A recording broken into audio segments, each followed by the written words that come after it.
आपल्या आयुष्यात जे घडतं त्यामागे देवाची काहीतरी योजना असते. फक्त देवावर विश्वास ठेवायला शिका. नमस्कार मित्रांनो, तर स्वागत आहे तुमच्या माझ्या आजच्या ब्लॉगमध्ये. तर आजची सकाळ होती, सकाळची वेळ होती आणि सकाळच्या वेळेस मी होती आणि तुम्ही होते.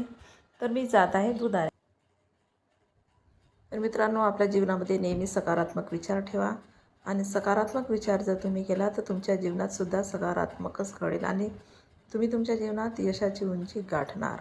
तर अशा प्रकारे दूध घेऊन झालं. आता मी जात आहे माझ्या घरी. तर माझा मुलगा पार्थ, याला ट्युशनला जायला उशीर होत होता. याने पटापट तयारी केली आणि निघून गेला त्याच्या ट्युशनला जाण्यासाठी. हा असा रस्ता आहे आमच्या घराकडचा आणि रस्त्यावर नेहमी पाणी साचलेलं असतं. पाऊस आला की पाणी साचलं, पण आम्ही काही करू शकत नाही. त्यानंतर मी पटापट स्वयंपाकाची तयारी केली. भात मांडला, भाजी बनवली. वांग्याची भाजी होती, शिमला मिरचीची भाजी होती, पण मी म्हटलं वांग्याचीच भाजी करावी. तर तुम्हाला आवडते का मित्रांनो वांग्याची भाजी? मला कमेंट करून नक्की सांगा. हा माझ्या ताईचा मुलगा आहे. हा माझ्या मुलाला रोज ट्युशनला घेऊन जातो आणि ट्युशनहून घरी आणून सोडतो. याला आज उशीर झाला होता म्हणून हा त्याच्यानंतर थोड्या वेळाने आला. तर मित्रांनो, तुम्हाला जर माझा हा व्हिडिओ आवडला असेल तर नक्की मला फॉलो करा, लाईक करा आणि शेअर करा आणि तुमची साथ मला अशीच मिळू द्या. धन्यवाद.